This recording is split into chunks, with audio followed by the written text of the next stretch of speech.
can murder a liberator, but you can't murder liberation. You can murder a revolutionary, but you can't murder revolution. And you can murder a freedom fighter, but you can't murder freedom.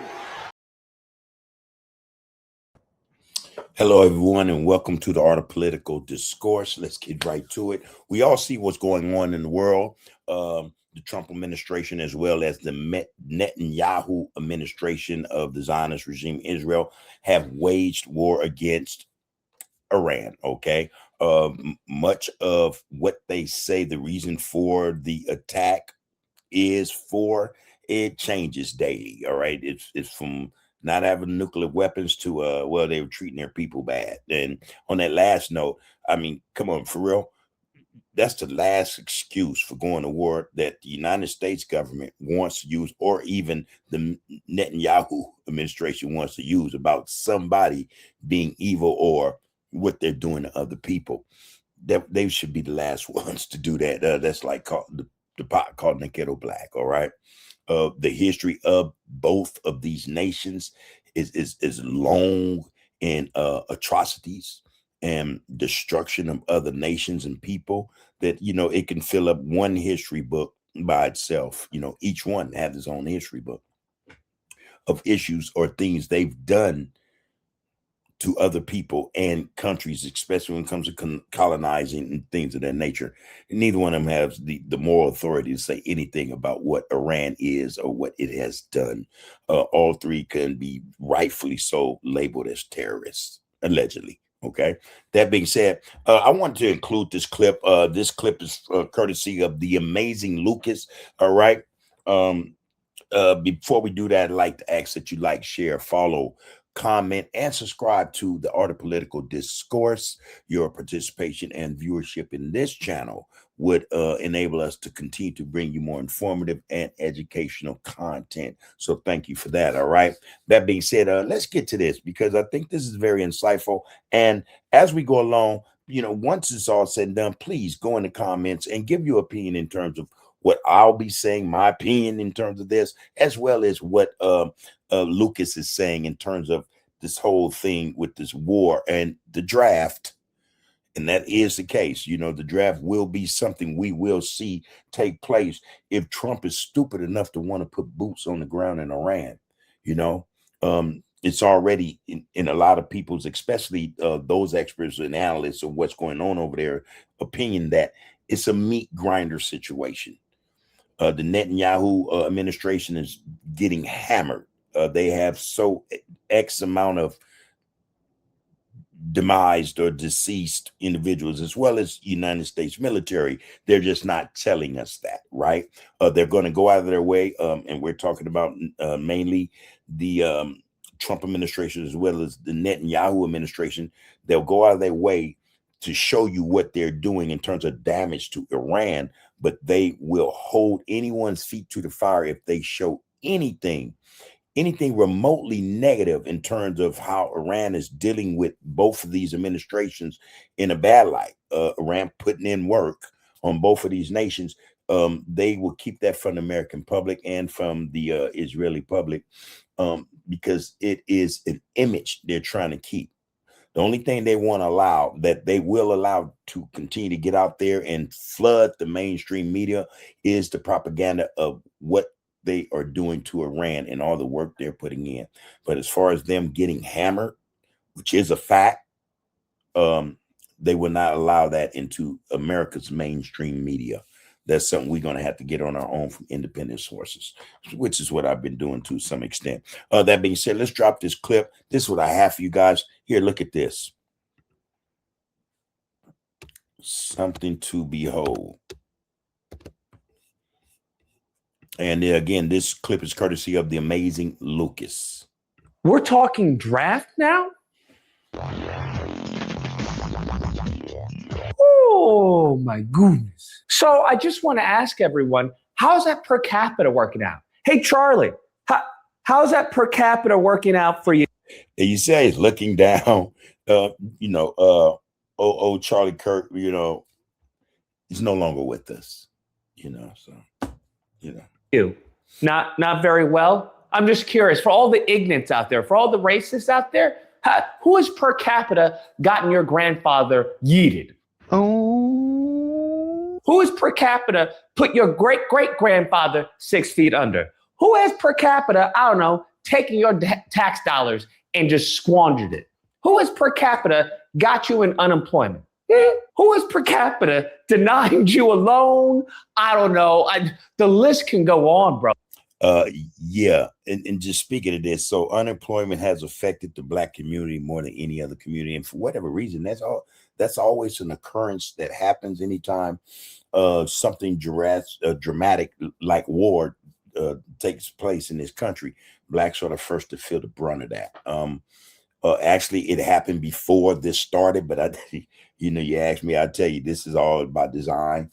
We're at a lot of people say 7.7 unemployment rate here in the United States.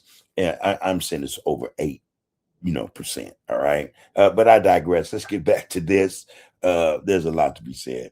Bro, to be honest with you, but I understand more Black kids in Chicago, right? Beta. Maybe now you're starting to come out of your, I don't know, this stupidity of a box that you've been in, because you had Carolyn Levitt go on Fox News to basically calm people down.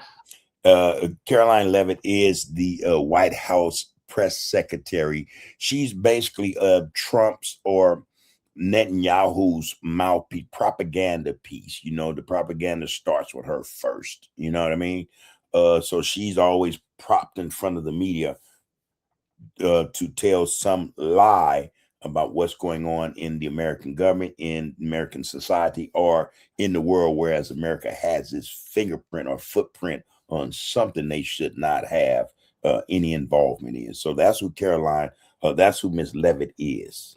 About this war in Iran. It's not a war, remember, we don't have boots on the ground, right. Okay? So she's going on there to temper, expectations, to calm people's, rage and fire and anticipation and everything. And she does the exact opposite. I kid you not. She's asked about, hey, we got mothers out here worried about their sons are going to be going off into the draft with this, war in Iran. Can you just tell us what's going on? Mothers out there are worried that we're going to have a draft, that they're going to see their sons get in and daughters get involved in this. What do you want to say about the president's plans for troops on the ground? As we know, it's been largely an air campaign up until now. And she tells, I forgot her name, but she tells the Fox News host that essentially, hey, listen, it's been mainly air, attacks right now, and we look forward to keeping it that way. But President Trump doesn't take any options off the table. He likes to keep his options available, unlike some politicians. Mm-hmm. It has been, and it will continue to be. And President Trump wisely does not remove options off of the table. No, hell no! I know a lot of politicians like to do that quickly. And so then that means boots will be on the ground. Whenever they get hard enough to think that they can pull that off, all right, boots will start landing on the ground. When that would take place, no one knows. But I know for a fact that that won't take place until such a time Netanyahu has persuaded, forcefully otherwise, Trump to make that move. Again, you got to understand, though, Netanyahu has something on Trump. And it's bigger than anything that the Epstein files could expose on him. Again, Epstein was an employee, was ran by, Netanyahu. So everything Epstein has, or everything in the Epstein files, Netanyahu has a dossier bigger than that.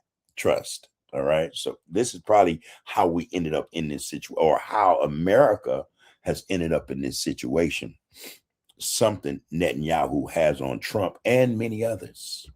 But the president, as commander in chief, wants to continue to assess the success of this military operation. It's not part of the current plan right now, but the president, again, wisely keeps his options on the table. Now, for anyone with an IQ above room temperature, what that basically says is, hey, the draft isn't off the table. Yeah. That if it gets bad enough, that, we will have to draft mofos to, what's the saying, die for Israel, which I think is absolutely anti-Semitic, okay? You're not dying for Israel. You're dying for freedom. Israel just happens to be, a beneficiary of that freedom, as are you.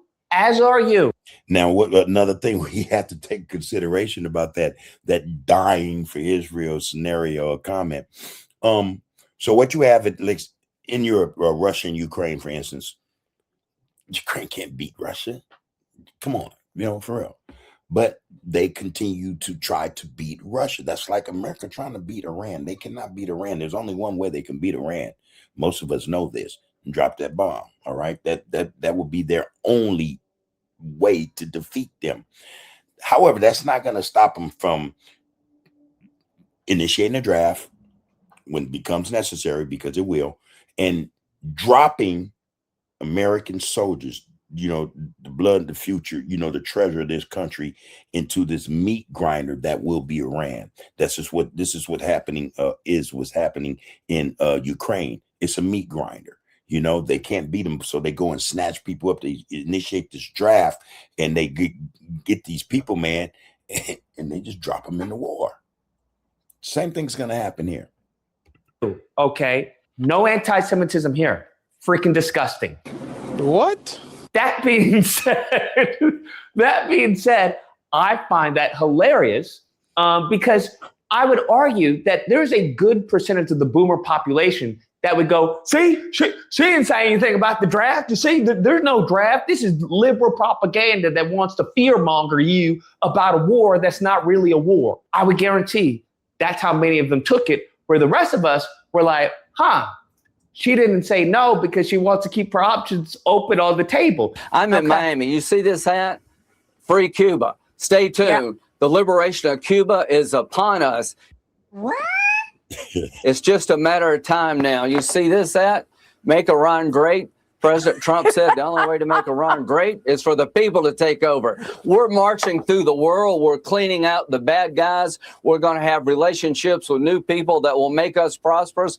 That's the pot calling the kettle black. We're marching across the world. We're gonna get rid of the bad guys.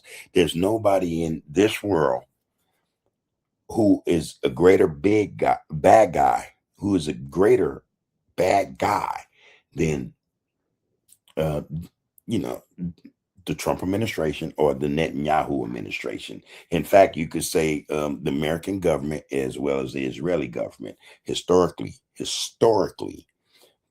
bad people, bad governments, colonizers, want to be empires, want to run everything. And if you don't do it their way, there's no highway. Your ass is gone, bad guys. The pot calling the kettle black. This is just hypocrisy at its worst. We? Yeah. Who's we? And safe. I've never seen anybody like it. This is Ronald Reagan plus. Donald Trump is resetting the world. Donald Trump is resetting the world. Now, this is eerily familiar to the whole no boots on the ground, because Trump has already said, I don't have a problem with putting boots on the ground. And recent reports have alleged that Trump is actually eager and is pushing towards that. Now, of course, it will never be considered boots on the ground. It'll be a small contingency, just to make sure things are okay. Everything's on the up and up. It'll never be framed as boots on the ground. That'll never happen. I just want people to be aware how they will control the narrative. And again, the narrative is their business. The propaganda is their business. These are two of the best at it. The Trump administration and the Netanyahu administration are the very best at propaganda, or like he said, controlling the narrative. If you look at it again, the Netanyahu administration will say without missing a beat, with a straight face, Iranians are terrorists. And it's as if, they have selective amnesia.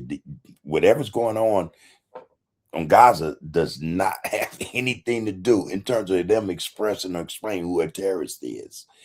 It's like they have not known them. That's not us. We're fighting for our right to be. United States is just as worse. Because even Trump has come out and said, hey, we already won. We won. What are you guys talking about? It's over. We won. It's donezo. Now, anytime someone claims victory prematurely, that is bad. Okay. No, that is a sign that they're getting their butts whooped. All right. Take it from me. Anytime somebody would get up there and talk a whole bunch of smack about a win or a victory when things are still up and running, going on, then that shows or that says this individual knows that they're getting their butts whooped, and we have to change the narrative. We have to create some storyline to say, man, we are winning. In fact, we won. We won, This is what Trump is doing. Okay. I'm just saying that's usually not a good thing to see. I'm just saying. When people, you got nothing to worry about. Pittsburgh, nothing to see here, please. Because the country, whoever's in commander-in-chief, they will never tell you that we're losing. There will always be an extraction. There will always be a detour. There will always be, we're going on a different plan of attack. It'll never be, we lost, we got our butt kicked, or it's bad, we may go to war, or it'll never be that up until the point the mofo comes out. The American people, I'm proud to be your commander-in-chief in World War III. What? That's how they treat the American people, because they've dumbed down the people so much that if they talk about any possible conflict that can have a negative impact on your life outside of course, gas prices and you not being able to afford groceries, that it will panic people. People go, we saw what happened with COVID and, toilet paper. So I think it's more than just dumbing down the society, the American public. I think it's more of a fact that they don't respect the American public, and I think that's a valid point to make, because they, first and foremost, they don't respect the Constitution. And that Constitution is what is in support of the American public. It gives the American public its rights as human beings. Donald Trump or the Trump administration are the very first who will trample over that. So if they have no respect for the U.S. Constitution, they have no respect for the American public. It's not a matter of dumbing it down. They just don't respect it. This is how people with money, with money and power tend to look at, others, beneath them. And, that's the point we're not, really tapping into. It's a visual, it's a perception of the people that they see that prevents them from having respect for them. Are you people are nothing? That's just what that is. The last thing they want to do is to cause a panic. So everything is fine, nothing to worry about. Okay, no boots on the ground. This isn't even a war, okay? This is more of an aggressive negotiation. That's what this is. Who said war? So I just want to put everyone's, hearts at ease, because I know Marjorie Taylor Greene is running with this, like, oh my God, I can't believe this. And she's getting flack for that. But I just want people to understand that if we do go to war, I will be proud to serve along Barron Trump and Netanyahu's son. And we're going to kill it on that, because, I no doubt about this. He's being funny right now, because that will never happen. That would never happen. Barron or Trump's son or Netanyahu's son will never serve 1 minute on anyone's battlefield. Period. Point blank. So when the draft occurs in America, Barron Trump will not be in it. All right. He'll have Hill Spurs or something of that nature, which will preclude him from having to serve on the front lines, or in a war, period. That being said, listen, the draft is something that we think is probable. If anyone's in the comments have a different opinion of what's going on, especially in terms of what Lucas said and then what I said, please, by all means, come into the comments. Let me know what you think about this situation. Tell us whether or not you think a draft is imminent, whether or not boots on the ground will be something that will precipitate, that will cause or be the reason for a draft in the United States military. Just the fact that they want to put boots on the ground in a situation or an area in a region that they are not prepared for. This is not Iraq. Nor is it Afghanistan. This is Iraq, Afghanistan times 100. That's how bad that whole situation is. But if you have an opinion, if you have a comment, you want to drop it in there, we'd appreciate reading it. And by all means, join in on this discussion as to whether or not the American draft will be a reality for some of us. I think before this year is out, be in 6 months or less. All right. That being said, take care of yourselves and one another. You can murder a liberator, but you can't murder liberation. You can murder a revolutionary, but you can't murder revolution. And you can murder a freedom fighter, but you can't murder freedom.